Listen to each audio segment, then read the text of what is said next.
Form पर आपका स्वागत करता हूं। हम कल पाठ्यक्रम डिस्कशन के श्रृंखला में थे और आज हमने शुरू किया है सामान्य अध्ययन की श्रृंखला को, जिसमें मैं भूगोल विषय के साथ, जैसा मैंने कहा था आपसे कि मैं भूगोल विषय के साथ आपके साथ उपस्थित होऊंगा। तो आज से हम जितने भी लोक सेवा आयोग की परीक्षाएं रही हैं जो कि शिक्षक भर्ती से संबंधित रही हैं, उसमें आए हुए सभी प्रश्नों के जो सामान्य अध्ययन के प्रश्न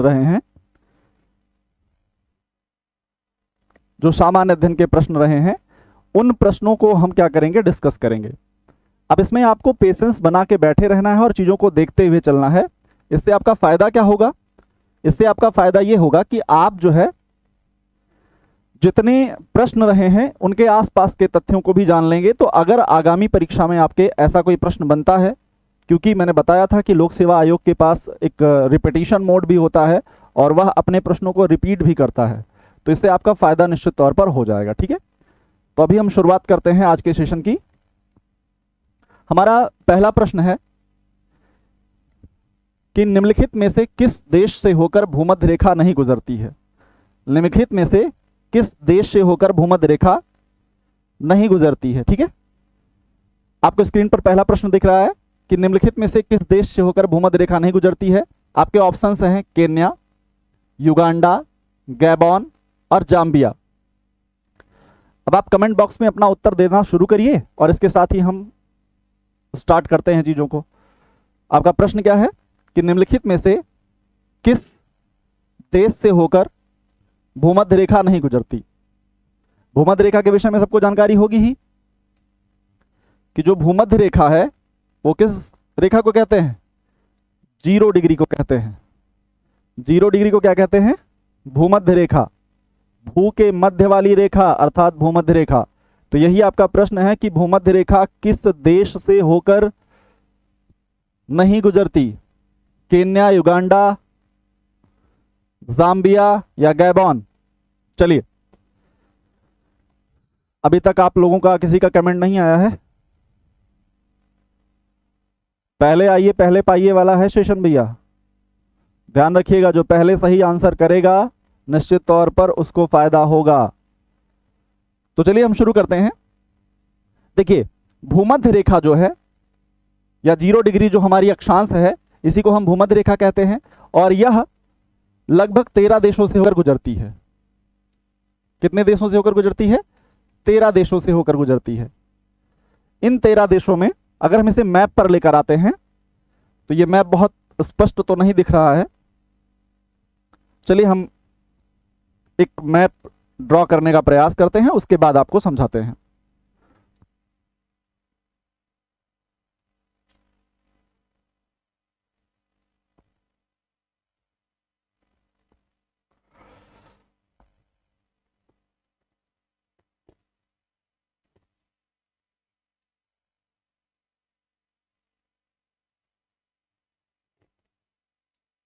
प्रश्न हमारा क्या है?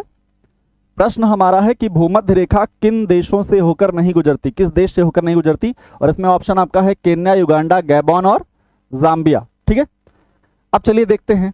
भूमध्य रेखा हमारी जो है वो, अगर हम साउथ अमेरिका महाद्वीप की बात करें तो साउथ अमेरिका महाद्वीप में वो 3 देशों से होकर गुजरती है। इक्वेडोर, कोलंबिया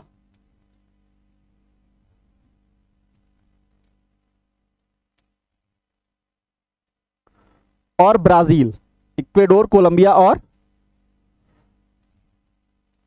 ब्राजील, ये 3 देश हैं जहां से होकर हमारी भूमध्य रेखा गुजरती है। कहां पर? साउथ अमेरिका में। इसको याद करना बहुत इजी इसी तरीके से होगा, क्योंकि आप 13 देश लगातार याद करेंगे तो चीजें मुश्किल हो जाएंगी, लेकिन अगर आप इसे कॉन्टिनेंट वाइज याद करेंगे तो चीजें थोड़ी सी आसान हो जाएंगी आपके लिए। इक्वेडोर, कोलंबिया और ब्राजील, ये साउथ अमेरिका के देश हो गए। फिर जब आप आते हैं यहां पे, जब आप अफ्रीका महाद्वीप में प्रवेश करते हैं तो अफ्रीका महाद्वीप में लगभग 7 देश हैं जिनसे होकर ये रेखा हमारी गुजरती है। ठीक है, अफ्रीका महाद्वीप के 7 देशों से होकर हमारी ये रेखा गुजरती है। ये एक सांकेतिक मानचित्र है क्योंकि मैप वहां पे बहुत स्पष्ट दिख नहीं रहा है। अगली क्लासेस में हम प्रयास करेंगे कि वो दिखती रहे। गुड इवनिंग अभिनव जी, अनुभव जी, आज बड़ी लेट जुड़ रहे हैं आप। चलिए ठीक है, प्रश्नों का उत्तर देते रहिए। तो यहां पर जो अफ्रीका महाद्वीप है हमारा, अफ्रीका महाद्वीप के 7 देशों से होकर हमारी ये जाती है। अफ्रीका महाद्वीप के कितने देशों से जाती है? 7 देशों से जाती है। इन 7 देशों के नाम हम अगर लिखेंगे तो हमारे वो 7 देश जो हैं, एक है साओ टोम और प्रिंसेप, साओ टोम और प्रिंसेप। अगर हम पश्चिम से शुरुआत कर रहे हैं अफ्रीका महाद्वीप में, पहले तो 3 देश इक्वेडोर, कोलंबिया और ब्राजील हो गए, उसके बाद फिर साओ टोम और प्रिंसेप, फिर आपका हो गया गैबॉन, फिर आपका हो गया कांगो, फिर आपका कांगो प्रजातांत्रिक गणराज्य,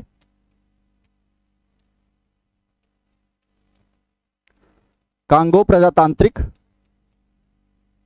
गणराज्य, फिर आप आते हैं युगांडा, युगांडा, केन्या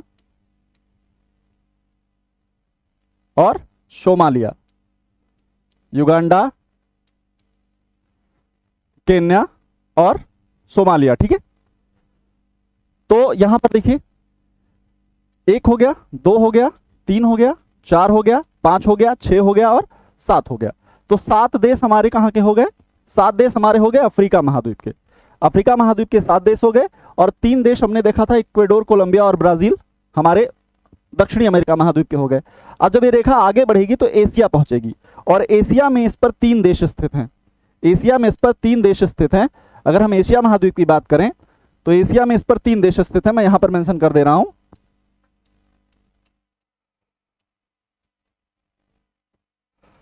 एक आपका इंडोनेशिया है, इंडोनेशिया, एक आपका मालदीव है और एक आपका किरवाती है, किरवाती। इंडोनेशिया, मालदीव और किरवाती, तो टोटल कितने देश हो गए? बिल्कुल एजे जी, आपको कंटेंट दिख रहा है कि नहीं दिख रहा है? कमेंट करके बताइएगा, कंटेंट दिख रहा था वा नहीं? तो निम्नलिखित में से किस देश से होकर भूमध्य रेखा नहीं गुजरती? आपको पता चल गया, Ecuador, Colombia, Brazil, Indonesia, Maldives, Kiribati, Sao Tome, Principe, Gabon, Congo, Congo प्रजातांत्रिक गणराज्य, युगांडा, केन्या और सोमालिया, इन देशों से जाती है। तो इसमें केन्या हो गया, युगांडा हो गया, गैबॉन हो गया, ये देश आपको वहां पर दिख रहे हैं। Good evening. जबकि जाम्बिया जो है वो नहीं है, तो आपका उत्तर क्या हो जाएगा? जाम्बिया। जाम्बिया आपका सही उत्तर हो जाएगा और जाम्बिया से होकर भूमध्य रेखा नहीं गुजरती है, ध्यान रखिएगा। आते हैं नेक्स्ट प्रश्न पर। हमारा दूसरा प्रश्न है कि भूकंप की तीव्रता का मापन होता है। भूकंप की तीव्रता का मापन होता है। भूकंप की तीव्रता का मापन किस पे होता है? आपका ऑप्शंस है रूलर पैमाने पर, हेक्टेयर में, रिक्टर पैमाने पर, डेसिबल में। चलिए कमेंट बॉक्स में आंसर दीजिए, कहां पर है ये? कौन सा उत्तर होगा इसका? भूकंप की तीव्रता का मापन होता है। आप लोग कमेंट में आंसर दीजिए, तब तक मैं भूकंप की कुछ थ्योरेटिकल चीजें आपको समझा देता हूं। आपको पता होगा कि पृथ्वी के कंपन को क्या कहते हैं? भूकंप कहते हैं। पृथ्वी का कंपन जो है वह भूकंप कहलाता है। अनुभव जी, ऑप्शन सी, रिक्टर पैमाना। बिल्कुल, रिक्टर पैमाना इसका सही आंसर होगा। अनुभव, वेरी गुड, रिक्टर पैमाना इसका सही आंसर होगा। तो भूकंप की तीव्रता का मापन किस पर होता है? रिक्टर पैमाने पर होता है। क्लियर है? अब समझते हैं कि भूकंप क्या होता है। भूकंप क्या होता है? पृथ्वी के कंपन को क्या कहते हैं? भूकंप कहते हैं। पृथ्वी के कंपन को क्या कहते हैं? भूकंप कहते हैं।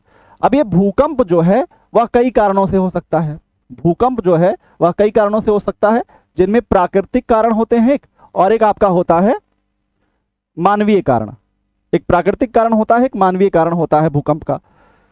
तो भूकंप जो होता है, जहां से भूकंप का उदय होता है, पृथ्वी के अंदर जहां से भूकंप का उदय होता है, जब हम विषय की क्लास पढ़ रहे होंगे, बिल्कुल सृष्टि, सी इसका सही आंसर होगा। जहां पर पृथ्वी के अंदर भूकंप का उदय होता है वो कहलाता है फोकस। क्या कहलाता है? फोकस कहलाता है। फोकस कहलाता। क्लियर है? भूकंप का उदय जहां पर होता है वो क्या कहलाता है? आपका फोकस कहलाता है। इसको आप हिंदी में कहें तो भूकंप मूल कह सकते हैं। भूकंप मूल कह सकते हैं। और इस फोकस से जहां पर सर्वप्रथम भूकंप की तरंगों का अनुभव होता है वो क्षेत्र जो होता है इसके जस्ट 90 डिग्री पर होता है, जिसको हम कहते हैं इपिक सेंटर या अधिकेंद्र। क्या कहते हैं? अधिकेंद्र कहते हैं। तो भूकंप मूल से 90 डिग्री के एंगल पर जहां भूकंपीय तरंगे सबसे पहले पहुंचती हैं वह क्षेत्र कहलाता है अधिकेंद्र, यानी अधिकेंद्र से ही सबसे पहली बार भूकंप का अनुभव किया जाता है। ठीक है, तो ये हो गया हमारा भूकंप। पृथ्वी का कंपन क्या कहलाता है? भूकंप कहलाता है। और जहां पर भूकंप की उत्पत्ति होती है पृथ्वी तल के अंदर वह कहलाता है फोकस, जबकि इसकी जहां पर पृथ्वी के धरातल पर सबसे पहले तरंगे प्रकट होती हैं वो क्या कहलाता है? अधिकेंद्र कहलाता है। अब हमारा प्रश्न था कि भूकंप की तीव्रता का मापन किसमें होता है? तो भूकंप की तीव्रता को मापने का जो यंत्र होता है वो होता है सिस्मोग्राफ। क्या होता है? सिस्मोग्राफ होता है। और इस सिस्मोग्राफ पर कुछ स्केल्स होते हैं, कुछ पैमाने होते हैं। कौन से पैमाने होते हैं? इस सिस्मोग्राफ पर कुछ पैमाने होते हैं जिनको हम कहते हैं मर्केली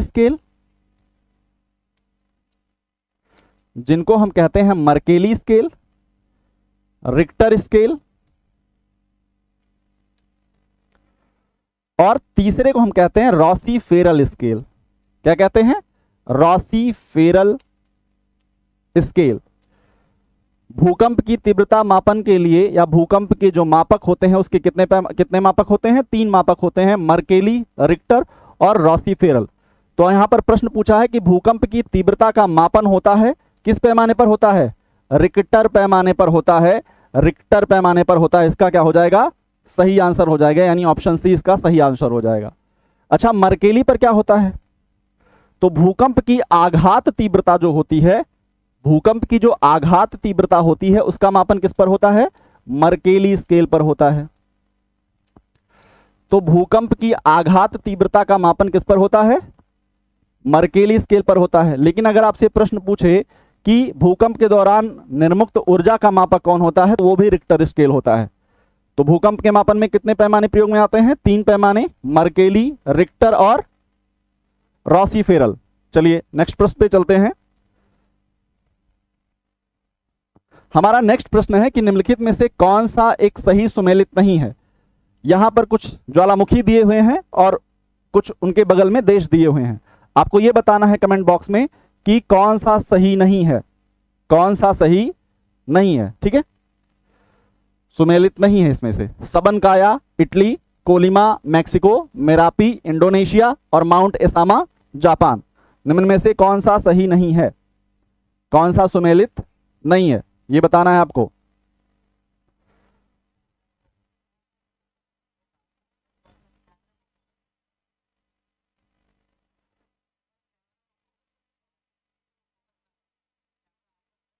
बिल्कुल सर, ओके सर। ठीक है, हमारा जो प्रश्न है वो क्या है? हमारा प्रश्न है कि ये निम्नलिखित में से कौन सा ऐसा ज्वालामुखी है जो कि सुमेलित नहीं है। ठीक है, कौन सा सुमेलित नहीं है? सबनकाया, कोलिमा, मेरापी, माउंट एसामा, निम्न में से कौन सा सुमेलित नहीं है? तो इसमें जो सबनकाया ज्वालामुखी है वो इटली में नहीं है। सबनकाया ज्वालामुखी जो है वो इटली में नहीं है, बल्कि कहां पर है? ये पेरू देश में पड़ता है। ये कहां पर पड़ता है? पेरू में पड़ता है। पेरू जो कि दक्षिण अमेरिका महाद्वीप का एक देश है जिसकी राजधानी क्या है? लीमा है। और ये सबनकाया ज्वालामुखी हमारा कहां पर पड़ता है? पेरू देश में पड़ता है। क्लियर है?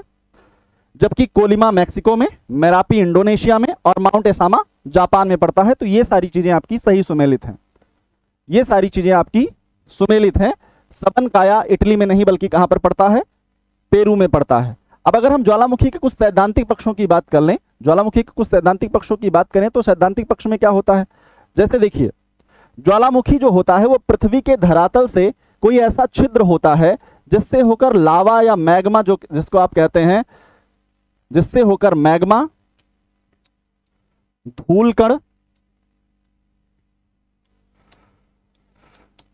राख आदि निकलते रहते हैं। तो पृथ्वी के धरातल पर ऐसा छिद्र जिससे होकर लावा या मैग्मा, धूल कण, राख, गैसें, जलवाष्प आदि चीजें निकलती रहती हैं, वो क्या कहलाता है? ज्वालामुखी कहलाता है। और ये जो ज्वालामुखी होता है, अगर हम इनकी संरचनाओं की बात करें, अगर हम ज्वालामुखी की संरचनाओं की बात कर लें,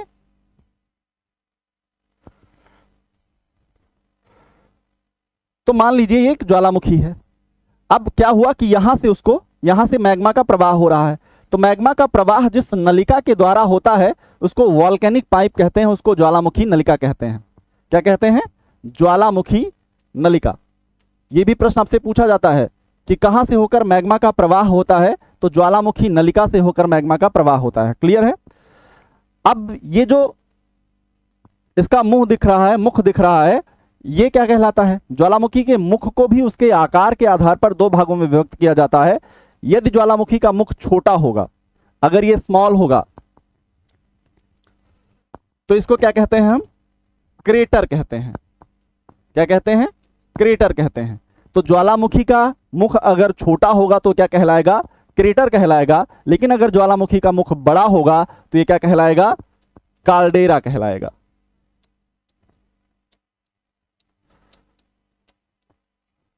जब आप फॉर्मेशन ऑफ लेक पढ़ेंगे, जब आप झीलों का विकास पढ़ेंगे, झीलों की उत्पत्ति का क्रम पढ़ेंगे कि झीलों का निर्माण कैसे होता है, तो वहां पर हम आपको बताएंगे कि क्रेटर और काल्डेरा झीलें जो होती हैं वो कैसे निर्मित होती हैं। ठीक है? अब क्या होता है कि अगर मान लीजिए कि यहीं इसी वॉल्केनिक पाइप से कहीं पर मैग्मा जो है वह किसी और तरफ ये जो है निकल जा रहा है, तो यहां पर भी एक शंकु का निर्माण हो जाएगा, जिसको हम परजीवी शंकु कहते हैं, पैरासाइट कोन कहते हैं। क्या कहते हैं? परजीवी शंकु। तो कभी कभार आपसे यह भी प्रश्न पूछ सकता है लैंडफॉर्म्स में, स्थलाकृतियों में, कि परजीवी शंकु जो है वह किस स्थलाकृति से संबंधित है या किस घटना से संबंधित है। तो किससे संबंधित होगा? वॉल्केनो से संबंधित होगा। जब हम वॉल्केनो पढ़ रहे होंगे तो वहां पर on the basis of intensity, on the basis of time period, on the basis of eruption, ये सारी चीजें हम वहां पर देखेंगे कि वॉल्केनो में कैसे कैसे चीजें होती हैं। अभी आज जो हमारा इस प्रश्न का उत्तर क्या सही था? सबनकाया कहां पर है? पेरू में है, ना कि इटली में। बाकी जितने यहां पर ज्वालामुखी दिए हुए हैं वो सभी सही सुमेलित हैं। क्लियर है? नेक्स्ट प्रश्न पे चलते हैं। हमारा नेक्स्ट प्रश्न है कि निम्नलिखित में से कौन सी विश्व की सबसे लंबी पर्वत श्रेणी है? आपका ऑप्शन है रॉकी पर्वत, great dividing range, Andes, Himalayas. Himalaya. निम्न में से यूपीपीएससी जीआईसी 2012 का प्रश्न है, निम्न में क्या सही होगा? कौन सी विश्व की सबसे लंबी पर्वत श्रेणी है? रॉकी, के ग्रेट डिवाइडिंग रेंज, एंडीज अथवा हिमालय? आंसर करिए। कौन सबसे विश्व की लंबी पर्वत श्रेणी है? ठीक है, चलिए। तो हम अगर बात करें विश्व के मानचित्र की, या हम आ जाते हैं, यहां पर हमारा विश्व का मानचित्र दिख रहा है। ये आपको जो दिख रहा है ये उत्तरी अमेरिका है। ये कौन सा देश है? अनुभव जी सी। ये आपका नॉर्थ अमेरिका है और ये आपका साउथ अमेरिका है। ये उत्तरी अमेरिका महाद्वीप है और ये दक्षिणी अमेरिका महाद्वीप है। इस दक्षिणी अमेरिका महाद्वीप में एक पर्वत श्रृंखला है जिसका नाम है एंडीज पर्वत श्रेणी। क्या नाम है? एंडीज पर्वत श्रेणी। एंडीज पर्वत श्रेणी। ठीक है। और इस साउथ अमेरिका महाद्वीप में नॉर्थ अमेरिका महाद्वीप में एक पर्वत श्रेणी है जिसका नाम है रॉकीज पर्वत श्रेणी। और आपको पता होगा कि हिमालय जो है वो यहां पर विस्तृत है। ये आपका क्या है? हिमालय है। ऐसे ही यहां पर आपका ग्रेट डिवाइडिंग रेंज पड़ता है। ग्रेट डिवाइडिंग रेंज, ऑस्ट्रेलिया के पूर्वी तट पर आपका ग्रेट डिवाइडिंग रेंज भी पड़ता है। ठीक है। तो चार आपके ऑप्शन थे। चार ऑप्शन क्या थे? कि रॉकीज, एंडीज, हिमालयाज और ग्रेट डिवाइडिंग रेंज। आपके प्रश्न में ये चार ऑप्शन आपको दिए हुए हैं कि निम्नलिखित में से कौन सी विश्व की सबसे लंबी पर्वत श्रेणी है? आंसर करिए। अनुभव जी सी, प्रदोम पांडे जी सी, एंडीज पर्वत श्रृंखला। बिल्कुल, एंडीज इसका सही उत्तर होगा कि एंडीज पर्वत श्रृंखला जो है वह विश्व की कैसी है? सबसे लंबी पर्वत श्रृंखला है। तो जो एंडीज पर्वत श्रृंखला है वो हमारी कहां पर है? दक्षिण अमेरिका महाद्वीप में है।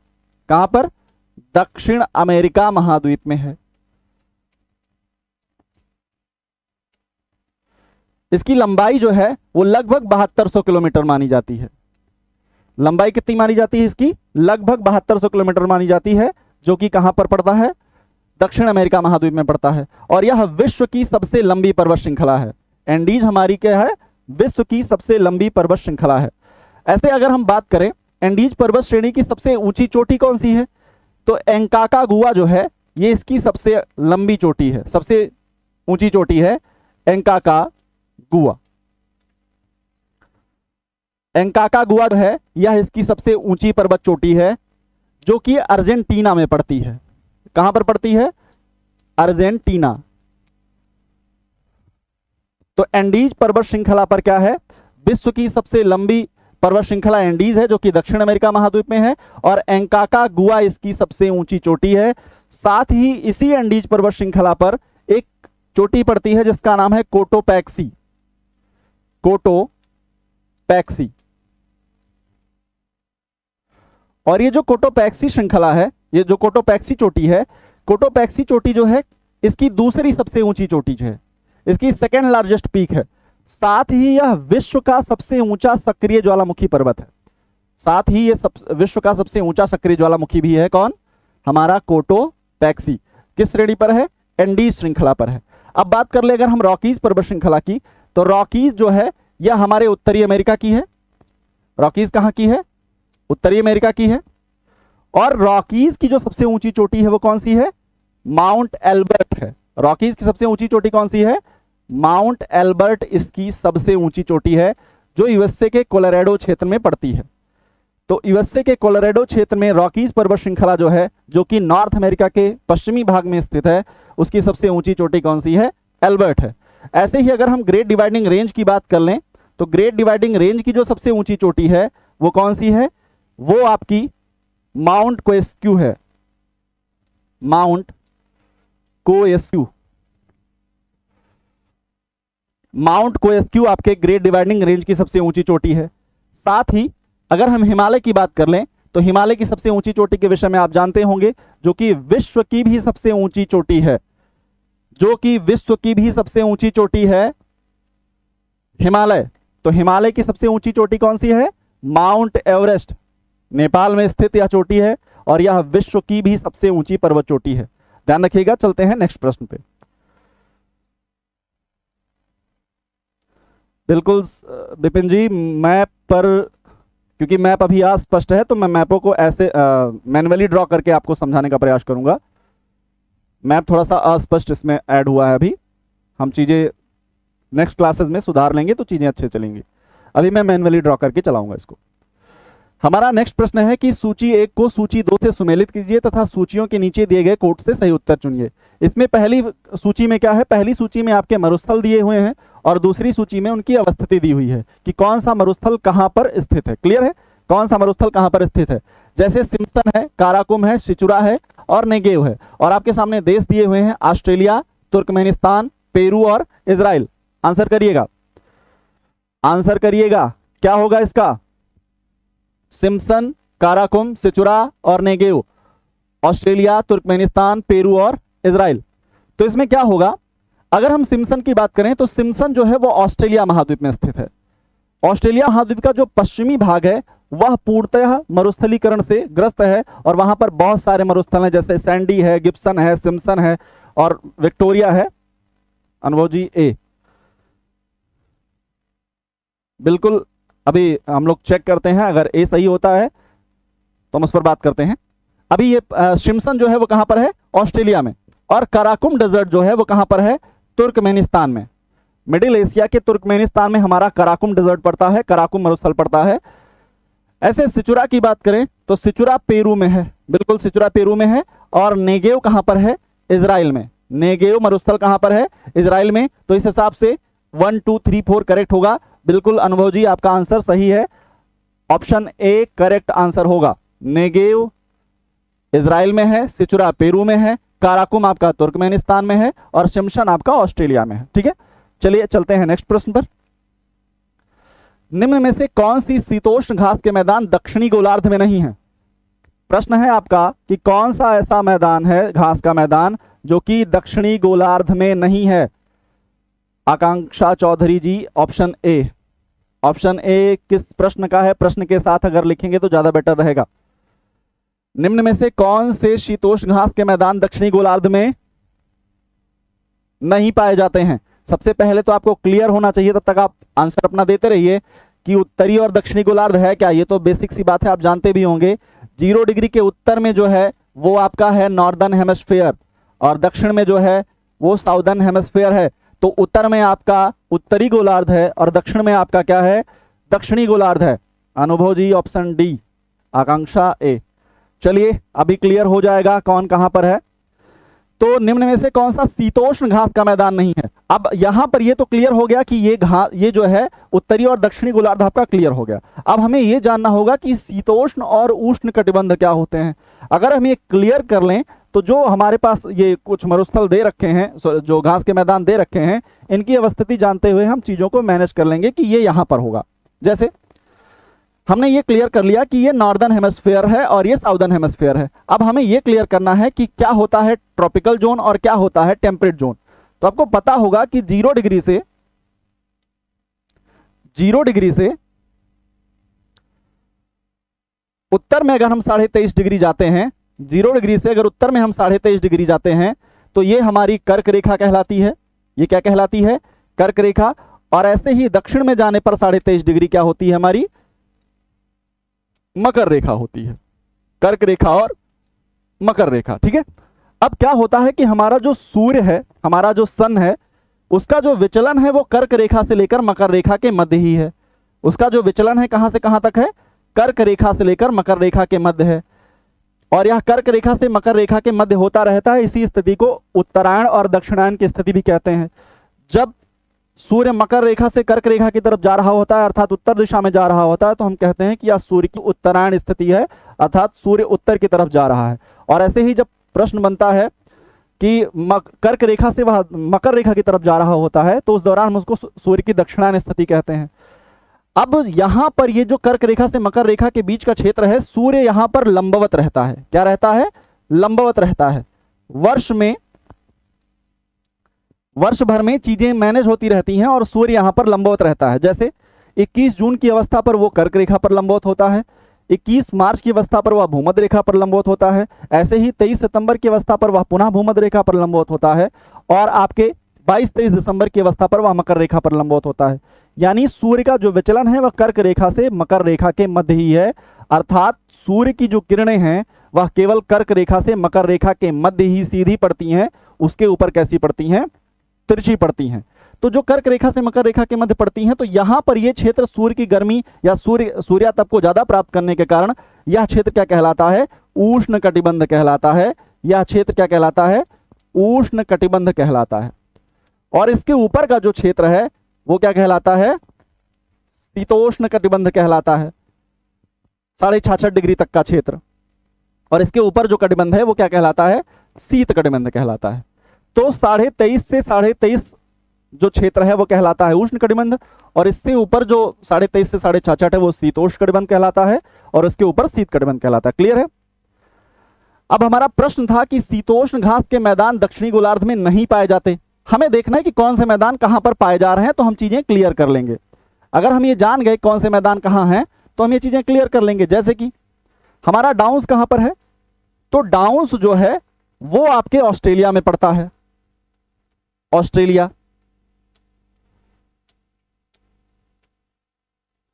ऐसे ही पंपास आपका कहां पड़ता है, अर्जेंटीना में पड़ता है, अर्जेंटीना में पड़ता है। वेल्स आपका कहां पड़ता है, साउथ अफ्रीका में पड़ता है। और प्रेरीज आपका कहां पड़ता है, नॉर्थ अमेरिका में पड़ता है, यूएसए और कनाडा की क्षेत्र में पड़ता है। क्लियर है। तो डाउन्स हमारा ऑस्ट्रेलिया में, पंपास अर्जेंटीना में, बेड्स आपका साउथ अफ्रीका में, और प्रेरीज आपका कहां पड़ता है, नॉर्थ अमेरिका में। अब अगर हम बात करें ऑस्ट्रेलिया कहां पड़ रहा है भाई, तो ऑस्ट्रेलिया मकर रेखा यानी 0 डिग्री के मकर रेखा के पास पड़ रहा है, और यहां पर कहीं घास का मैदान पाया जा रहा है, डाउन्स। तो ये तो शीतोष्णकटिबंधीय घास का मैदान होगा। पंपास अर्जेंटीना जो है, अर्जेंटीना कहां पड़ रहा है, तो अर्जेंटीना आपका भी, अर्जेंटीना का विस्तार जो है वो भी मेजरली कहां पर पाया जाता है, शीतोष्णकटिबंध में। यानी तो ना तो डाउन्स होगा इसका उत्तर और ना ही इसका उत्तर होगा पंपास। ठीक है, ना डाउन्स होगा और ना पंपास होगा। अब आते हैं बेल्ट्स की तरफ। बेल्ट्स जो है आपका कहाँ पाया जाता है? तो बेल्ट्स आपका पाया जाता है साउथ अफ्रीका में। और अगर हम बात करें अफ्रीका महाद्वीप की, तो अफ्रीका महाद्वीप से तीनों मेजर रेखाएं गुजरती हैं। अफ्रीका महाद्वीप से तीनों मेजर रेखाएं गुजरती हैं, जैसे यहां से आपकी कर्क भी गुजरती है, भूमध्य भी गुजरती है, और कर्क भी गुजरती है, भूमध्य भी गुजरती है, और यहां से आपकी मकर रेखा भी गुजरती है। अब प्रेरीज की बात करें, ठीक है, तो प्रेरीज की बात करें तो प्रेरीज कहां पाया जाता है? प्रेरीज आपका जो है, प्रेरीज आपका कहां पाया जाता है? हम मैप पर आते हैं एक बार, आपको वहां से ज्यादा स्पष्ट चीजें हो जाएंगी। जैसे देखिए, अगर हम इस मैप की बात करें, क्योंकि वहां पर मैप पर अगर नहीं देखेंगे आप चीजों को तो डिस्टर्ब हो जाएगा। ये हमारी भूमध्य रेखा है, स्पष्ट दिख रही है। ये हमारी क्या है? भूमध्य रेखा है। ये हमारी क्या है? कर्क रेखा, मकर रेखा है। और बेल्ट हमारा जो डाउन्स है वो कहां पड़ रहा है? ऑस्ट्रेलिया में पड़ रहा है। तो डाउन्स जो है वो कहां पड़ रहा है आपका? कहां गया?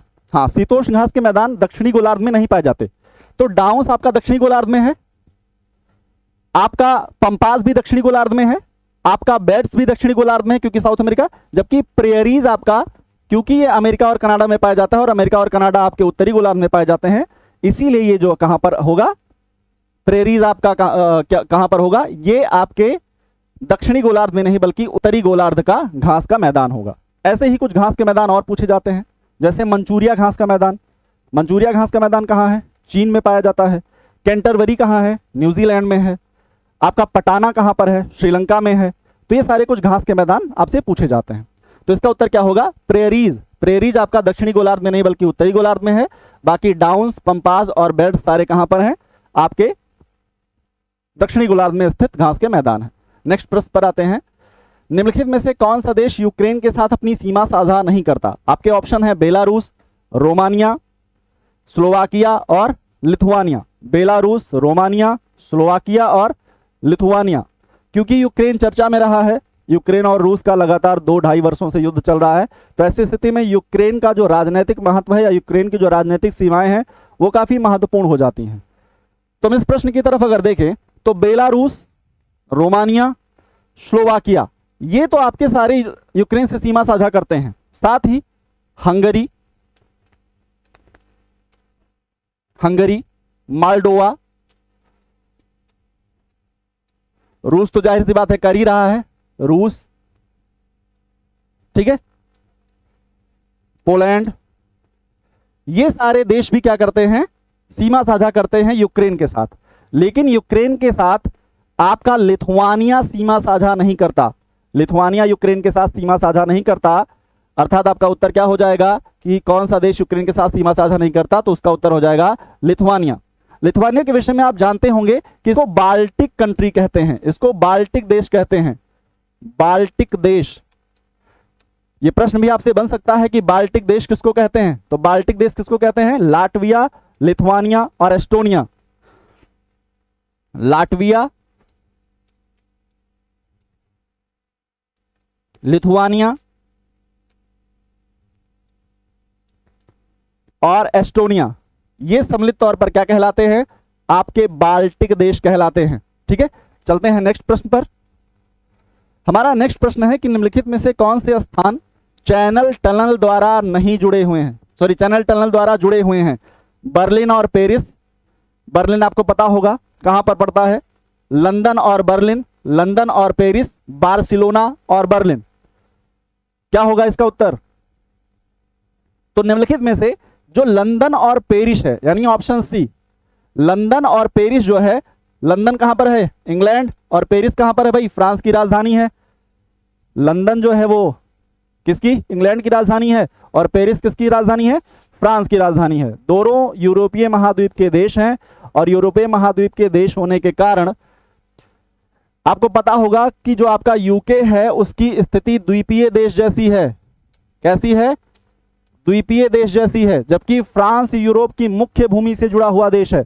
तो ऐसे में दोनों देशों के मध्य व्यापार को सुगम बनाने के लिए उत्तरी सागर में समुद्र के नीचे से एक 50 किलोमीटर लंबी सुरंग बनाई गई, जो कि रेलवे टनल थी, जिससे लंदन और पेरिस को जोड़ा जा सके, अर्थात फ्रांस और इंग्लैंड को जोड़ा जा सके। तो इसीलिए इंग्लिश चैनल द्वारा, तो लंदन और पेरिस जो है इसको जोड़ा जा सके, इसीलिए यहां पर एक टनल बनाई गई जिसको चैनल टनल कहते हैं, जो कि इंग्लिश चैनल में बनाई गई और जिसका कितना विस्तार है, 50 किलोमीटर विस्तार है। ठीक है, तो ये आपका उत्तर हो जाएगा बिल्कुल अनुभव जी, इंग्लिश चैनल द्वारा। तो कितना किलोमीटर है, 50 किलोमीटर है। कहां किसको जोड़ रहा है, लंदन और पेरिस को जोड़ रहा है। एक्चुअल में सांकेतिक तौर पर लंदन और पेरिस को जोड़ रहा है, वैसे लंदन पेरिस को नहीं जोड़ता, बल्कि ये अन्य जो उसके क्षेत्रीय स्थान है उस आधार पर इसका विभाजन होता है। नेक्स्ट प्रश्न पे चलते हैं। हमारा नेक्स्ट प्रश्न है कि निम्नलिखित में से कौन सा युग्म सुमेलित नहीं है। अब ये कुछ देश दे रखे हैं, उनकी कुछ राजधानियां दे रखी हैं। यूपी पीएससी जीआईसी 2009 का ये प्रश्न है। Cyprus Baghdad, Lebanon Beirut, Turkey Ashgabat, Ukraine Akmola. आपको ये बताना है कि निम्न में से कौन सी राजधानी सुमेलित है, कौन सा युग्म सुमेलित है। क्या साइप्रस की राजधानी बगदाद है? बिल्कुल नहीं। क्या टर्की की राजधानी अशगाबाद है? बिल्कुल नहीं। क्या यूक्रेन की राजधानी अकमोला है? बिल्कुल नहीं। लेबनान की राजधानी क्या है? बेरूत है। तो ये आपका सही उत्तर हो जाएगा ऑप्शन बी, लेबनान की राजधानी बेरूत है। जबकि साइप्रस की राजधानी क्या है भाई? साइप्रस की राजधानी है निकोसिया। साइप्रस की राजधानी क्या है? निकोसिया है। टर्की की राजधानी क्या है? अंकारा है। टर्की की राजधानी क्या है? अंकारा। और यूक्रेन की राजधानी क्या है? बहुत चर्चा वाला देश है, कीव है। तो यूक्रेन की राजधानी कीव है। अनुभव जी डी ऑप्शन। कौन सा युग्म सुमेलित है? लेबनान की राजधानी बेरूत है, ये ध्यान रखिएगा। यूक्रेन की राजधानी अकमोला नहीं बल्कि कीव है। आते हैं नेक्स्ट प्रश्न पे।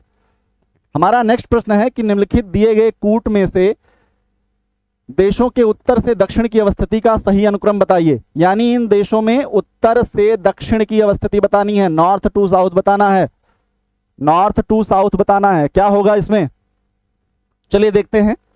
अगर हम बात करें मंगोलिया की, तो आपको पता होगा कि एशिया में चीन से ऊपर देखने पर मंगोलिया दिखाई पड़ता है, मंगोलिया। ठीक है, उसके बाद आप चले आइए स्पेन की तरफ। यूरोप में आपको स्पेन दिखाई पड़ेगा। फिर आप आ जाइए मैक्सिको की तरफ। यहां पर आपको उत्तरी अमेरिका में मैक्सिको देश दिखाई पड़ेगा, मैक्सिको।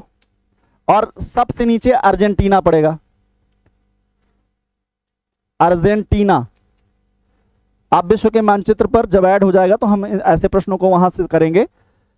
इसमें मंगोलिया सबसे उत्तर में है, उसके बाद आपका है स्पेन दूसरे नंबर पर, फिर आप नीचे आएंगे तो मैक्सिको पड़ेगा, और फिर आप जाएंगे सबसे नीचे तो अर्जेंटीना। ऐसे प्रश्नों में कभी कभी दिमाग लगा के करना चाहिए, जरूरी नहीं कि आपको सारे डेटा सारी जानकारियां हो ही। अगर आपको पता होगा कि अर्जेंटीना सबसे दक्षिणी देश है यहां पर, तो देख लीजिए किस ऑप्शन में अर्जेंटीना या एक नंबर सबसे लास्ट में है, तो ऑप्शन डी में एक नंबर सबसे लास्ट में है। अनुभव जी बिल्कुल सही है आपका, ऑप्शन डी में एक नंबर लास्ट में है, इसलिए आपका 4 3 2 1 अर्थात मंगोलिया, स्पेन, मैक्सिको और अर्जेंटीना, ये सही उत्तर हो जाएगा। चलिए नेक्स्ट प्रश्न पे चलते हैं। हमारा नेक्स्ट प्रश्न है कि टर्की का कौन सा नगर पश्चिम का द्वार कहलाता है। टर्की के किस नगर को पश्चिम का द्वार कहते हैं? कौन सा नगर है जिसे पश्चिम का द्वार कहते हैं? जैसे अंकारा है, अदाना है, इजमिर है और इस्तांबुल है। निम्न में से कौन सा ऐसा नगर है जिसे पश्चिम का द्वार कहते हैं? बिल्कुल, तो हमारा जो इसमें ऑप्शन है इस्तांबुल, इस्तांबुल को हम क्या कहते हैं? पश्चिम का द्वार कहते हैं। इसका कारण यह है कि जब आप टर्की के मानचित्र पर इसको देखेंगे तो इसके पश्चिम में, टर्की के पश्चिम में एक क्षेत्र पड़ता है, एक जगह पड़ती है जिसका नाम है इस्तांबुल। और इस्तांबुल एक बंदरगाह नगर है, इस्तांबुल एक बंदरगाह नगर है, एक पोर्ट सिटी है। इस कारण इसे पश्चिम का प्रवेश द्वार कहते हैं, पश्चिम का द्वार कहते हैं। ठीक है, बात करें हम टर्की की, तो टर्की को हम एक अंतरा महाद्वीपीय देश मानते हैं, इंटर कॉन्टिनेंटल कंट्री मानते हैं। क्या मानते हैं? इंटर कॉन्टिनेंटल कंट्री मानते हैं, अंतरा महाद्वीपीय देश मानते हैं, जिसकी राजधानी क्या है? अंकारा है। और टर्की को याद रखिए, टर्की को हम लघु एशिया के नाम से भी जानते हैं, याद रखिएगा, ये भी प्रश्न पूछा जा सकता है, किस देश को लघु एशिया कहते हैं? तो लघु एशिया किसको कहते हैं? टर्की को कहते हैं। और टर्की ने अब अपना नाम बदलकर क्या कर लिया है? तुर्कीये कर लिया है, ये भी आपको ध्यान रखना है। टर्की का वर्तमान नाम क्या है? तुर्कीये है। चलिए नेक्स्ट प्रश्न पे चलते हैं। हमारा नेक्स्ट प्रश्न है कि विश्व का सबसे बड़ा महासागर है, विश्व का सबसे बड़ा महासागर कौन सा है?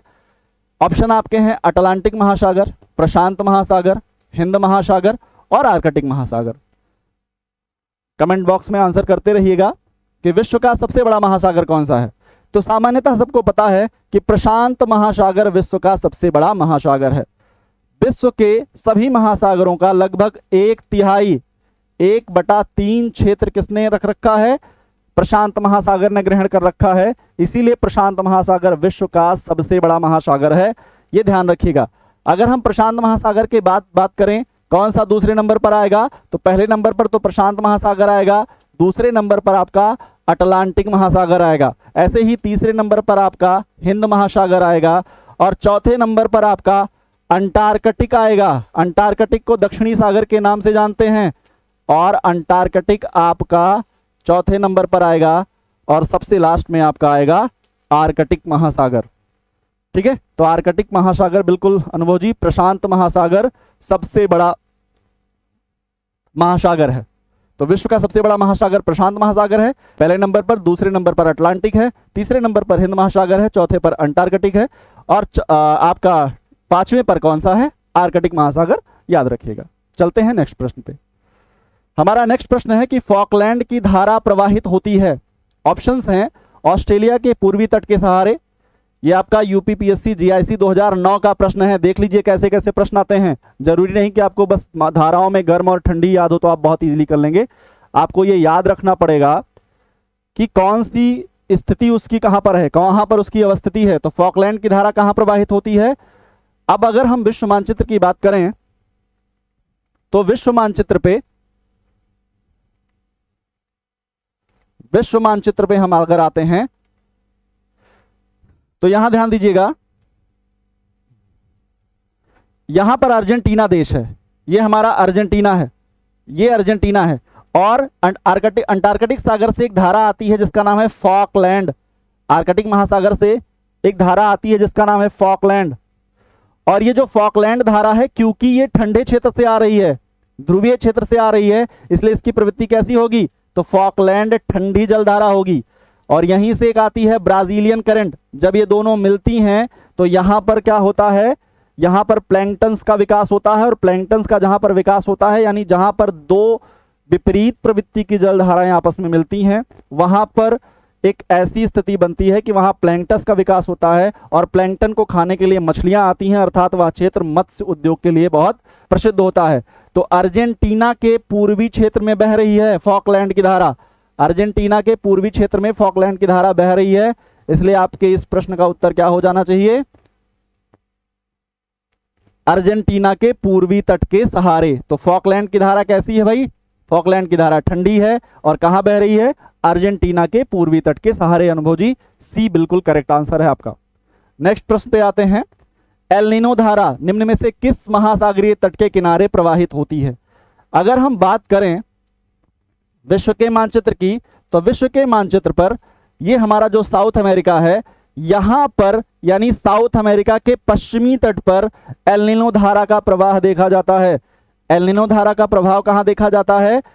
साउथ अमेरिका के, दक्षिणी अमेरिका के पश्चिमी तट पर। तो यहां आंसर आपके विकल्प क्या क्या है? दक्षिण अमेरिका का पूर्वी तट, दक्षिण अमेरिका का पश्चिमी तट। बिल्कुल दक्षिण अमेरिका का पश्चिमी तट इसका करेक्ट आंसर होगा। एल नीनो की प्रवृत्ति कैसी है भाई? एल नीनो जो है वो आपकी कैसी है? गर्म जलधारा है। और जब इस जलधारा की उत्पत्ति यहां पर होती है तो उस समय पेरू में भारी बारिश होती है। ये प्रश्न भी पूछा गया है कि एल नीनो की उत्पत्ति के दौरान पेरू में वर्षा की स्थिति कैसी होती है? तो पेरू में बहुत भारी मात्रा में वर्षा होती है। ऐसे ही भारतीय संदर्भ में भी एल नीनो से प्रश्न पूछा जाता है। क्या प्रश्न बनता है कि जब एल नीनो की उत्पत्ति होती है या एल नीनो की स्थिति होती है तो भारत के मानसून पर क्या प्रभाव पड़ता है? तो भारत का मानसून इस दौरान कमजोर हो जाता है, अर्थात जब एल नीनो होता है तो भारत में सूखे की स्थिति देखी जाती है। क्लियर है? इसी एल नीनो को हम क्राइस्ट चाइल्ड कहते हैं। क्या कहते हैं? क्राइस्ट चाइल्ड कहते हैं। ईसा मसीह का शिशु कहते हैं। ईसा मसीह का शिशु कहते हैं। ये नाम भी पूछा जा सकता है कि किस धारा को क्राइस्ट चाइल्ड उपनाम से जानते हैं। इसी को हम विपरीत धारा भी कहते हैं। क्या कहते हैं? विपरीत धारा भी कहते हैं। तो एल नीनो को हम क्राइस्ट चाइल्ड, विपरीत धारा, और इसकी प्रवृत्ति कैसी है? गर्म है। भारतीय मानसून पर क्या प्रभाव पड़ता है इसका? भारतीय मानसून को ये कमजोर करती है, जबकि पेरू के तट पर बहुत भारी मात्रा में इससे वर्षा होती है। तो हमारा ऑप्शन बी इसका सही उत्तर हो जाएगा। नेक्स्ट प्रश्न पे आते हैं। हमारा नेक्स्ट प्रश्न है कि सूची 1 को सूची 2 से सुमेलित करिए। कुछ यहाँ पर स्थान दे रखे हैं, उच्चावच दे रखे हैं, जिनको हमें सूची 2 से मिलाना है कि वो किस महासागर में किस जगह पर पड़ते हैं। जैसे चैलेंजर गर्त, जिसको हम मैरियाना गर्त भी कहते हैं, मैरियाना गर्त भी कहते हैं, मैरियाना ट्रंच या चैलेंजर गर्त एक ही बात है ना। चैलेंजर गर्त, डाल्फिन रिज या डाल्फिन उभार या डाल्फिन कटक, चैलेंजर उभार और चागोस कटक। अब इसे हमें मिलाना है। तो हमारा चैलेंजर गर्त सबको पता है कि भाई कहां जाएगा? उत्तरी पूर्वी प्रशांत महासागर में जाएगा। यानी चैलेंजर गर्त कहां पर पड़ता है? उत्तरी पूर्वी प्रशांत महासागर में पड़ता है। डाल्फिन उभार की बात करें तो डाल्फिन उभार हमारा किधर पड़ेगा? उत्तरी अटलांटिक महासागर में पड़ेगा। जबकि चैलेंजर उभार कहां पड़ेगा? दक्षिणी अटलांटिक में पड़ेगा। और चागोस कटक कहां पड़ेगा? हिंद महासागर में पड़ेगा। तो चैलेंजर हमारा कौन सा आंसर सही हुआ? ए का 4 अगर मिल रहा है तो ए का 4 इस 2 में मिल रहा है। अगर हम इसको कट कर दे रहे हैं तो 2 ऑप्शंस के बीच हमारे पास 50-50 का ऑप्शन हो गया। अब डाल्फिन उभार बी को मिला लीजिए, बी आपका 3 से मिल जा रहा है। फिर दोनों आप सी पर आइए, चैलेंजर उभार आपका दक्षिणी, तो सी 2 से मिलेगा, यानी ऑप्शन बी आपका सही हो जाएगा। ऑप्शन बी आपका करेक्ट आंसर हो जाएगा। बिल्कुल Anubhav ji, option B is the correct answer. फिर हम आते हैं नेक्स्ट प्रश्न पर। भूमध्य रेखा के उत्तर में अटलांटिक महासागर कि मध्य अटलांटिक कटक को किस नाम से जानते हैं? अब तो ये क्वेश्चन आपके लिए आसान हो गया होगा कि किस नाम से जानते हैं।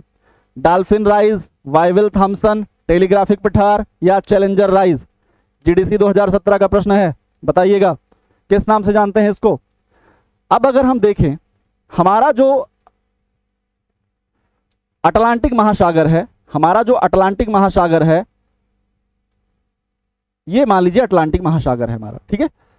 ये हमारा अटलांटिक महासागर है, अफ्रीका, ऑस्ट्रेलिया। अटलांटिक महासागर में क्या होता है कि जब हम सी ओशिनोग्राफी पढ़ रहे होंगे, सी फ्लोर पढ़ रहे होंगे, उस दौरान हम देखेंगे अटलांटिक महासागर में उत्तर से लेकर दक्षिण तक एक मध्य महासागरीय कटक का विस्तार हुआ है। दोनों प्लेटों के दूर जाने के कारण क्या हुआ है, वहां से तप्त लावा बाहर निकला है और जमकर उसने एक कटक का निर्माण कर लिया है। तो अटलांटिक महासागर में एक कटक मिलती है जिसको मध्य महासागरीय कटक कहते हैं। और इस मध्य महासागरीय कटक को उत्तर में क्या कहा जाता है? भूमध्य रेखा के उत्तर में इसको कहते हैं हम डॉल्फिन राइज। क्या कहते हैं? डॉल्फिन राइज कहते हैं, डॉल्फिन उभार कहते हैं। तो प्रश्न पूछा है कि भूमध्य रेखा के उत्तर में क्या कहते हैं? Dolphin rise. ऑप्शन ए आपका सही उत्तर होगा। ऐसे ही अगर हम बात करें दक्षिण में क्या कहते हैं, तो दक्षिण में इसको चैलेंजर उभार कहते हैं, चैलेंजर उभार कहते हैं दक्षिण में इसको, ठीक है। तो मध्य महासागरीय कटक को दक्षिण में क्या कहते हैं? चैलेंजर उभार। जबकि विविल थॉम्सन कहां कहते हैं? तो आइसलैंड और स्कॉटलैंड के मध्य इसको हम क्या कहते हैं? आइसलैंड और स्कॉटलैंड के मध्य इस क्षेत्र को हम कहते हैं विविल थॉम्सन, ठीक है। उत्तर में क्या कहते हैं? Dolphin rise. दक्षिण में क्या कहते हैं? Challenger rise. और आइसलैंड और स्कॉटलैंड के मध्य इसको हम क्या कहते हैं? विविल थॉम्सन कहते हैं। इस क्रम में आपका उत्तर क्या सही हो जाएगा? आंसर आपका ए सही हो जाएगा। नेक्स्ट प्रश्न पे आते हैं। निम्नलिखित में से कौन सी नदी ऑस्ट्रेलिया में नहीं बहती? आपके ऑप्शंस हैं Hunter river, Flinders river, orange river और गिलबर्ट रिवर। कौन सी नहीं बहती है? बताइएगा भाई, कौन सी आपकी नहीं बहती है? Hunter river, Flinders river, orange river और गिलबर्ट रिवर। तो ऑरेंज रिवर जो है वो आपकी ऑस्ट्रेलिया की नदी नहीं है, बल्कि कहां की नदी है भाई? ये आपके दक्षिण अफ्रीका की नदी है। कहां की? दक्षिण अफ्रीका की रिवर है ये। दक्षिण अफ्रीका के वासुता रेंज से, वासुता क्षेत्र से ये निकलती है। कहां से? दक्षिण अफ्रीका के वासुता रेंज से निकलती है ये नदी, जिसका नाम है ऑरेंज रिवर। और ऑरेंज रिवर आगे जाकर भ्रंश में प्रवेश करती है और यहां पर आंग्रेवीज प्रपात का भी निर्माण करती है। आंग्रेवीज प्रपात का भी निर्माण करती है। प्रश्न पूछा जाता है कि आंग्रेवीज प्रपात कौन सी नदी बनाती है, तो आपकी ऑरेंज रिवर आंग्रेवीज प्रपात का निर्माण करती है, याद रखिएगा। अनुभव बी किस प्रश्न का आंसर है? बी आपके किस प्रश्न का आंसर है? फ्लिंडर्स 17 नंबर का। अगर 17 नंबर का है तो बिल्कुल गलत है। ऑरेंज रिवर जो है ऑस्ट्रेलिया में नहीं बहती है। बाकी हंटर रिवर, फ्लिंडर्स रिवर और गिलबर्ट रिवर सभी आपकी ऑस्ट्रेलिया में बहने वाली नदियां हैं। ऑरेंज रिवर आपकी दक्षिण अफ्रीका में बहती है। वाल नदी जो है इसकी सहायक नदी भी है। हालांकि ये पूछा नहीं जाएगा कि वाल नदी क्या है, पर ये याद रखिएगा कि आंग्रेवीज प्रपात इस पर बनता है और ये दक्षिण अफ्रीका के वाशुता रेंज से निकलती है, ध्यान रखिएगा। नेक्स्ट प्रश्न पे आते हैं। हमारा नेक्स्ट प्रश्न है कि यूरोप में 4 राजधानियों से होकर प्रवाहित होने वाली नदी है। यूरोप में 4 राजधानियों से होकर प्रवाहित होने वाली नदी कौन सी है? डेन्यूब, म्यूर्स, राइन या लॉयर? कौन सी होगी? डेन्यूब, म्यूर्स, राइन और अनुभव जी प्रश्न के साथ आंसर दिया करिएगा तो ज्यादा सही रहेगा। डेन्यूब, म्यूर्स, राइन और लॉयर। तो इसमें डेन्यूब रिवर जो है ये आपकी क्या है? 4 राजधानियों से बहती है। यूरोप की 4 राजधानियों से बहने वाली नदी कौन सी है? आपकी डेन्यूब है।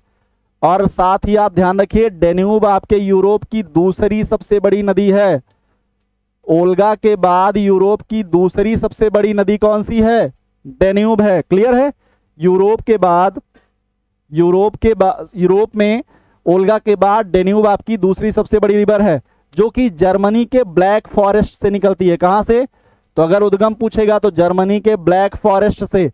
जहां से उद्गम उसी जैसे नाम पर इसका मुहाना भी बनता है। तो ये काला सागर में क्या होती है? गिर जाती है। काला सागर में क्या होती है? गिर जाती है। काला सागर में कुछ और नदियां भी गिरती हैं, जैसे नीपर और डॉन। ये भी काला सागर में गिरने वाली नदियां हैं। ये भी प्रश्न आयोग द्वारा पूछा गया है। 18 का ये बिल्कुल लवलेश मौर्य जी, बिल्कुल 18 नंबर का सही होगा। डेन्यूब जो है यूरोप की दूसरी सबसे बड़ी नदी है, जो कि जर्मनी के ब्लैक फॉरेस्ट से निकलती है और आपके काला सागर में गिरती है तथा 4 राजधानियों से होकर जाती है। ये 10 देशों से होकर प्रवाहित होती है। डेन्यूब रिवर क्या है? 10 देशों से होकर प्रवाहित होने वाली नदी है और 4 राजधानियों से। इन 4 राजधानियों में कौन कौन सी राजधानियां हैं? गौर करिएगा, इन 4 राजधानियों में कौन कौन सी राजधानियां हैं? ध्यान दीजिए। इन 4 राजधानियों में आपकी वियना शामिल है, आपकी ब्रातिस्लावा शामिल है, आपकी बुडापेस्ट शामिल है, बुडापेस्ट, और आपकी बेलग्रेड भी शामिल है। तो बेलग्रेड, बुडापेस्ट, ब्रातिस्लावा और वियना, ये 4 राजधानियां हैं।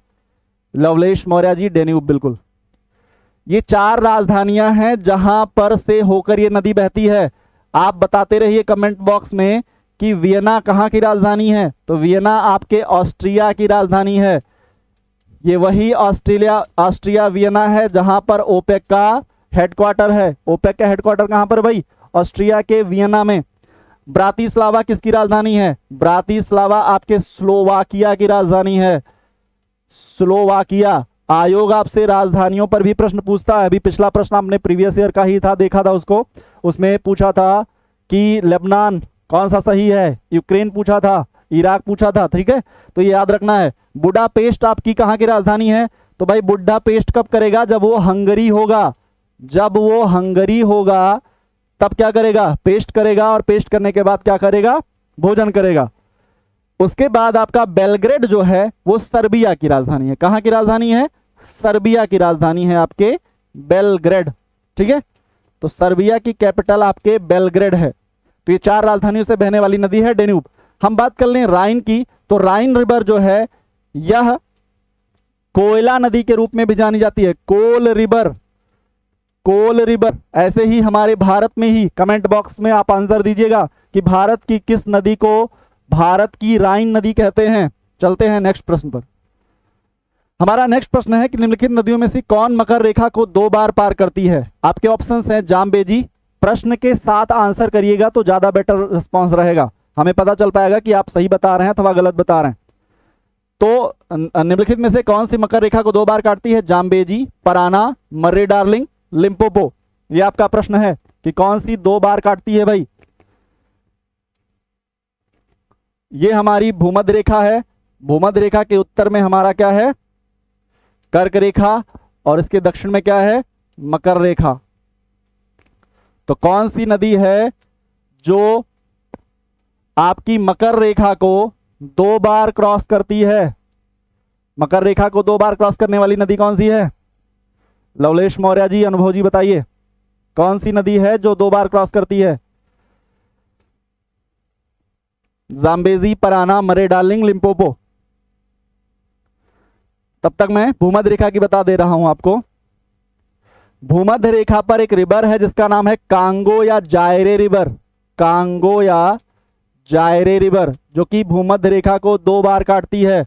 कांगो या जायरे रिवर। अनुभव जी, लिम्पोपो बिल्कुल करेक्ट आंसर है। लिम्पोपो मकर रेखा को 2 बार काटती है। तो कांगो या जायरे अफ्रीका में भूमध्य रेखा को 2 बार काटती है, जबकि माही नदी कर्क रेखा को भारत में 2 बार काटती है, और साथ ही मकर रेखा को अफ्रीका में ही लिम्पोपो रिवर द्वारा 2 बार काटा जाता है। लिम्पोपो रिवर द्वारा 2 बार काटा जाता है, ध्यान रखिएगा। आते हैं नेक्स्ट प्रश्न पर। हमारा नेक्स्ट प्रश्न है कि निम्नलिखित नदियों में से कौन सी नदी अपने बहाव में भूमध्य रेखा को 2 बार पार करती है। इस प्रश्न का तो आंसर आप वैसे बता लेंगे भाई। अभी हमने देखा कि कांगो या जायरे रिवर जो है, कांगो या जायरे रिवर जो है वह भूमध्य रेखा को 2 बार काटती है। ये फाउटा जालोन से निकलने वाली नदी है और जाके गिनी की खाड़ी में गिरती है। साथ ही यह भूमध्य रेखा को 2 बार काटती है। ठीक है, कांगो। यहां पर बात कर लें नील नदी की। नील नदी जो है वह विश्व की सबसे लंबी नदी है। नील नदी क्या है? विश्व की सबसे लंबी नदी है। जबकि नाइजर नदी जो है इसको पाम रिवर कहते हैं। पाम रिवर कहते हैं। ताड़ तेल की नदी, पाम ऑयल रिवर। ठीक है, और अमेजन को आप जानते होंगे कि अपवाह के दृष्टिकोण से अमेजन जो है वह विश्व की सबसे बड़ी नदी है। क्लियर है? नेक्स्ट प्रश्न पर आते हैं, तो इसका उत्तर क्या हो जाएगा? कांगो। नेक्स्ट प्रश्न पर आते हैं। हमारा नेक्स्ट प्रश्न है कि निम्नलिखित में इस सूची को सुमेलित कीजिए। इधर द्वीप हैं और इनकी अवस्थिति के बारे में बात कर रहे हैं। इधर द्वीप दिए हुए हैं और इनकी अवस्थिति के बारे में बात कर रहे हैं। जैसे लुजोन द्वीप, तो लुजोन द्वीप भाई किससे मिलेगा? लुजोन द्वीप आपका जाएगा प्रशांत महासागर के साथ। मेडागास्कर की बात करें तो मेडागास्कर आपका कहां जाएगा? हिंद महासागर के साथ जाएगा। ऐसे ही ग्रीनलैंड की बात करें तो ग्रीनलैंड आपका कहां जाएगा? अटलांटिक महासागर के साथ जाएगा। और बैफिन द्वीप कहां जाएगा? आपका आर्कटिक महासागर के साथ जाएगा। यानी 1 2 3 4 ऑप्शन ए आपका करेक्ट आंसर होगा। ऑप्शन ए आपका करेक्ट आंसर होगा। लुजोन प्रशांत महासागर में, मेडागास्कर हिंद महासागर में, ग्रीनलैंड अटलांटिक महासागर में, और वैफिन आपके आर्कटिक महासागर में है। ऐसे हम बात कर लें ग्रीनलैंड की, तो ग्रीनलैंड जो है अगर हम द्वीपों के क्षेत्रफल के आधार पर बात करें तो द्वीपों के क्षेत्रफल के आधार पर सबसे बड़ा द्वीप कौन सा है? ग्रीनलैंड है। ग्रीनलैंड सबसे बड़ा द्वीप है, याद रखिएगा, प्रश्न पूछा जाता है। दूसरे नंबर पर हमारा क्या है? न्यू गिनी है। दूसरे नंबर पर क्या है? न्यू गिनी है। और तीसरे नंबर पर क्या है? बोर्नियो है। बोर्नियो तीसरे नंबर पर है। चौथे नंबर पर क्या है? मेडागास्कर है। मेडागास्कर है। चौथे नंबर पर क्या है? मेडागास्कर है। क्लियर है? तो ध्यान रखिएगा, ये हमारे द्वीपों का क्रम है, ग्रीनलैंड, न्यू गिनी, बोर्नियो और मेडागास्कर। नेक्स्ट प्रश्न पे आते हैं। बिल्कुल बिल्कुल बिल्कुल। निम्नलिखित में से कौन सा द्वीप अपने लवणपटल संसाधनों के लिए जाना जाता है? आइल ऑफ मैन, सेंट मार्टिन द्वीप, नारकॉफ द्वीप और प्रासल द्वीप। कौन सा द्वीप ऐसा है? कौन सा ऐसा द्वीप है जो अपने लवणपटल संसाधनों के लिए जाना जाता है? अपनी साल्ट लेक के लिए ज्यादा जाना जाता है, अपने अच्छे रेत के लिए ज्यादा अच्छा जाना जाता है। तो सेंट मार्टिन द्वीप जो है, सेंट मार्टिन द्वीप जो कि कैरेबियन सी में है, कैरेबियन सी में स्थित सेंट मार्टिन द्वीप, कैरिबियन सी में स्थित सेंट मार्टिन द्वीप को लवण पटल संसाधन के रूप में जानते हैं, क्योंकि यहां पर लैगून पाई जाती हैं, साल्ट लैगून जो होती हैं वो पाई जाती हैं, और यहां पर रेत के तट और पुलिन बहुत अच्छे पाए जाते हैं, इसीलिए इसको क्या कहते हैं, सेंट मार्टिन द्वीप कहते, इसको लवण पटल द्वीप कहते हैं। और इसका नाम रखा था सेंट मार्टिन कोलंबस ने, कोलंबस ने इसका नाम क्या रखा था, सेंट मार्टिन रखा था, याद रखिए। नेक्स्ट प्रश्न पे चलते हैं। निम्नलिखित में से क्षेत्रफल की दृष्टि से हिंद महासागर में कौन सबसे बड़ा द्वीप है? क्षेत्रफल की दृष्टि से हिंद महासागर में सबसे बड़ा द्वीप कौन सा भाई? तो अभी हमने देखा था कि भाई सबसे बड़ा द्वीप विश्व के तौर पर देखें तो ग्रीनलैंड है, फिर आपका न्यू गिनी है, फिर आपका बोर्नियो है, और फिर आपका मेडागास्कर है। यहां प्रश्न पूछ रहा है कि क्षेत्रफल की दृष्टि से हिंद महासागर का, तो मेडागास्कर आपको पता है कि हिंद महासागर में स्थित है, इसलिए इस प्रश्न का आपके उत्तर क्या हो जाएगा, मेडागास्कर। आते हैं नेक्स्ट प्रश्न पर। हमारा नेक्स्ट प्रश्न है कि बोस्फोरस जल संधि जोड़ती है, बोस्फोरस जल संधि यूपीपीएससी जीआईसी 2009 में प्रश्न पूछा गया, किसको किसको जोड़ती है भाई? काला सागर और एजियन सागर को, काला सागर और भूमध्य सागर को, एड्रियाटिक सागर और भूमध्य सागर को, काला सागर एवं मरमरा सागर को। तो इस प्रश्न का हमारे उत्तर क्या होगा, बोस्फोरस जल संधि काला सागर और मरमरा सागर को जोड़ती है। ऑप्शन डी इसका सही आंसर हो जाएगा। काला सागर और मरमरा सागर को कौन जोड़ता है, बोस्फोरस। इसके लिए एक आप ट्रिक कर सकते हैं, क्या, काला बॉस मरा, काला बॉस मरा, ठीक है, काला बॉस मरा। तो देखिए काला सागर, मरमरा सागर और बॉस, तो बॉस्फोरस जल संधि कहां चली गई, काला सागर के साथ और मरमरा सागर के साथ। क्लियर है। आते हैं नेक्स्ट प्रश्न पर, और ये ध्यान रखिएगा, ये काला सागर और मरमरा सागर को जोड़ता है, लेकिन एशिया और यूरोप को अलग भी करता है। एशिया और यूरोप को क्या करता है, ये अलग करता है, ध्यान रखिएगा। कभी कभी प्रश्न ऐसा भी पूछ सकता है कि किसको अलग कर रहा है। क्लियर। निम्नलिखित नहरों में कौन अटलांटिक और प्रशांत महासागर को जोड़ती है? निम्नलिखित नहरों में कौन अटलांटिक और प्रशांत महासागर को जोड़ती है? याद रखिएगा, स्वेज नहर, पनामा नहर, कील नहर और वेलैंड। अटलांटिक महासागर को प्रशांत महासागर से जोड़ने की बात कर रहे हैं, अटलांटिक महासागर को प्रशांत महासागर से जोड़ने की बात कर रहे हैं। तो अगर हम बात करें पनामा नहर की, पनामा कनाल की, तो ये अटलांटिक महासागर को प्रशांत महासागर से जोड़ती है। जब आप पनामा सिटी के पास चीजों को देखेंगे, तो पनामा सिटी के पास एक नहर बनी हुई है जो कि अटलांटिक को प्रशांत महासागर से जोड़ने का काम करती है।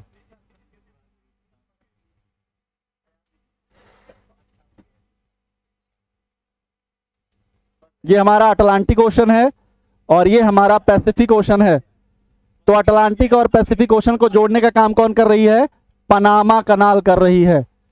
पनामा, जिस पर अमेरिका की पूरी तरह से नजर बनी हुई है कि किसी तरह से हम पनामा नहर को अपने कब्जे में कर लें तो हमारा अटलांटिक और प्रशांत से जो कनेक्शन है वो बहुत अच्छा हो जाए।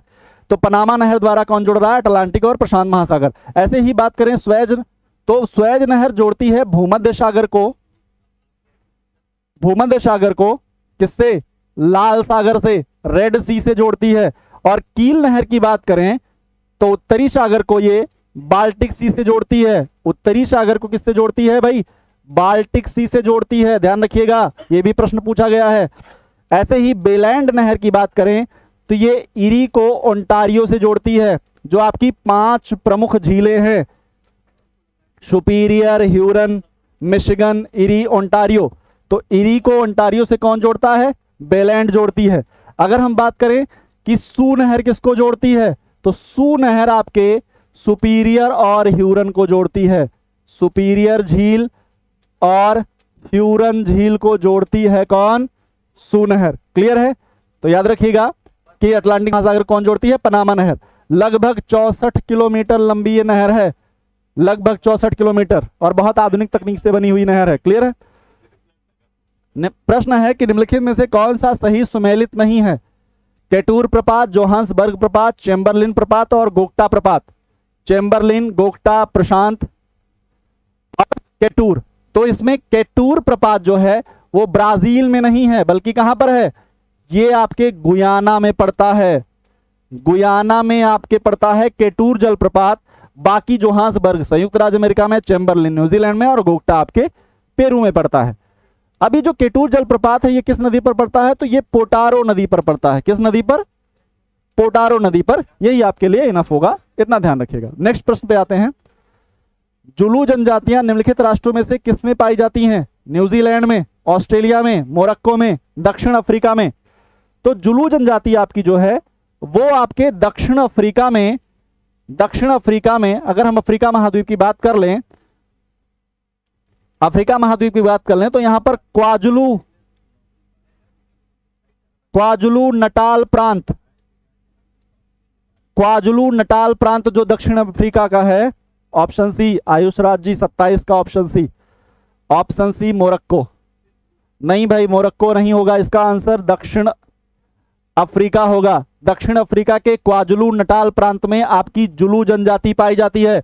बहुत फेमस प्रश्न है, जुलू जनजाति कहां पाई जाती है भाई, क्वाजुलू नटाल प्रांत में। किस जगह पर, दक्षिण अफ्रीका में। और इस जनजाति की विशेषता यह है कि अपने आप को स्वर्ग से आए हुए लोग कहती है, स्वर्ग से आए हुए लोग, ठीक है, स्वर्ग से आए हुए लोग कहते हैं ये अपने आप को। क्लियर है आयुष जी, ध्यान दीजिएगा। हमारा नेक्स्ट प्रश्न है कि निम्नलिखित में से कौन सा सही सुमेलित है, एस्किमो, पिग्मी, बुशमैन और बद्दू। एस्किमो, पिग्मी, बुशमैन और बुद्दू सही सुमेलित पूछा है। कौन सा सही सुमेलित है भाई, तो option C Bushman Kalahari. Bushman जनजाति जो है वो आपके कालाहारी मरुस्थल में पाई जाती है, कालाहारी मरुस्थल में पाई जाती है अफ्रीका महाद्वीप के। कालाहारी मरुस्थल कहां पर है भाई, बोत्सवाना, बोत्सवाना, नामीबिया और दक्षिण अफ्रीका। इन तीनों देशों में बोत्सवाना का क्षेत्र पाया जाता है, सॉरी कालाहारी मरुस्थल का क्षेत्र पाया जाता है, और कालाहारी मरुस्थल में ही बुशमैन जनजाति रहती है। यही आपका करेक्ट आंसर होगा, 28 का सी। बिल्कुल आयुषराज जी 28 का सी सही आंसर है। एस्किमो कहां पाई जाती है भाई, तो ये कनाडा और ग्रीनलैंड ध्रुवीय क्षेत्रों में पाई जाने वाली जनजातियां हैं, कनाडा और ग्रीनलैंड में पाई जाती हैं एस्किमो। और आपको पता होगा एस्किमो ही इन्विट्स बनाती है, ये जो घर बनाती है इन्विट्स कहलाता है ना। पिग्मी आपकी जो है ये कांगो बेसिन में पाई जाती है, कांगो बेसिन की जनजाति है पिग्मी, ठीक है। ऐसे ही बद्दू जो है ये सहारा की नहीं बल्कि अरब मरुस्थल की है। याद रखिएगा, बद्दू पूछता है तो अरब मरुस्थल, और बेद्दा पूछता है, बेद्दा पूछता है तो श्रीलंका चले जाइएगा। याद रखिएगा भाई, बेद्दा श्रीलंका में, जबकि बद्दू आपके अरब में पाई जाती है। नेक्स्ट प्रश्न पे आते हैं। आयुष जी सही है आपका बिल्कुल। हमारा नेक्स्ट प्रश्न है कि यूरोप के निम्नलिखित देशों में कौन खाद्यान्न उत्पादन में आत्मनिर्भर है। बस सर, खाद्यान्न उत्पादन में कौन सा आत्मनिर्भर है, तो ब्रिटेन, फ्रांस, जर्मनी और इटली। ब्रिटेन, फ्रांस, जर्मनी और इटली खाद्यान्न उत्पादन में आत्मनिर्भर देश कौन सा है भाई, तो फ्रांस जो है, फ्रांस जो है जिसकी राजधानी पेरिस है। अगर हम यूरोप महाद्वीप की बात करें तो यूरोप महाद्वीप में सबसे ज्यादा कृषि योग्य जमीन जिसके पास है वो फ्रांस के पास है। तो फ्रांस जो है 29 का ऑप्शन ए। ब्रिटेन नहीं आयुष जी, ब्रिटेन नहीं होगा, ब्रिटेन के पास कृषि योग्य भूमि बहुत अच्छी नहीं है। कृषि योग्य भूमि जहां पर है फ्रांस, तो फ्रांस जो है वो यूरोप में खाद्यान्न में आत्मनिर्भर देश है, और फ्रांस लगभग विश्व के 6.5% गेहूं का उत्पादन स्वयं करता है, ठीक है। तो फ्रांस कृषि में आत्मनिर्भर है, कहां पर, यूरोप में। हमारा नेक्स्ट प्रश्न है कि हीरे के लिए प्रसिद्ध किम्बरले खान अवस्थित है। बताइएगा किम्बरले खान, किम्बरले खान कहां पर भाई, डेनमार्क में, बेल्जियम में, दक्षिण अफ्रीका में, ऑस्ट्रेलिया में। किम्बरले खान कहां पर है, किम्बरले खान कहां पर है, तो किम्बरले खान आपके दक्षिण अफ्रीका में है। किम्बरले खान कहां पर है, दक्षिण अफ्रीका में है, याद रखिएगा दक्षिण अफ्रीका में है। और इस किम्बरले खान की जो प्रसिद्धि है वो हीरे की खान के तौर पर है। ये कौन सी खान है? हीरे की खान है। एक प्रश्न आपसे पूछा जाता है, the great hole, Ayush ji option C बिल्कुल, दक्षिण अफ्रीका। प्रश्न पूछेगा the great hole, the great hole mine किसको कहते हैं? तो किम्बरले खान को कहते हैं द ग्रेट होल। ठीक है, द ग्रेट होल कहते हैं। क्लियर है? याद रखिएगा, द ग्रेट होल कहलाती है। अब यहीं पर एक जोहान्सबर्ग जो है, जोहान्सबर्ग, साउथ अफ्रीका का जोहान्सबर्ग, यह स्वर्ण राजधानी के तौर पर जाना जाता है। किम्बरले हीरे के लिए, जबकि जोहान्सबर्ग किसके लिए प्रसिद्ध है? स्वर्ण राजधानी के तौर पर प्रसिद्ध है। तो ये 30 प्रश्न आज के आपके सेशन के, ये 30 प्रश्न आपके लिए हैं। और इन 30 प्रश्नों में हमने बहुत सारे अन्य तथ्यों को भी जानने का प्रयास किया है।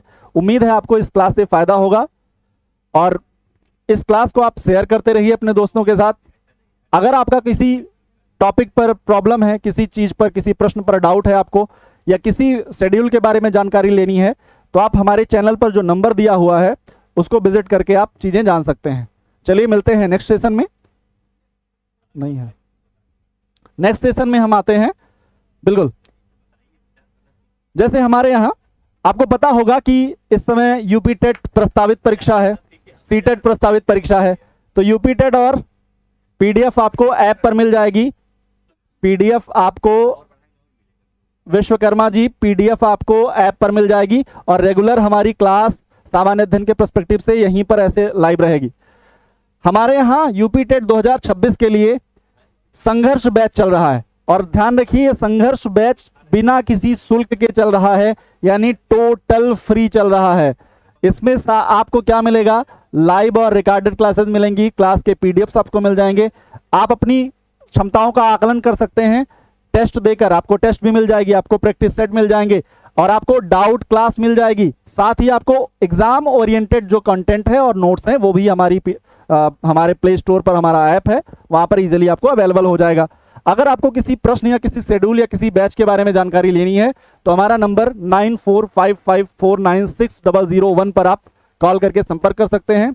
आज की कक्षा में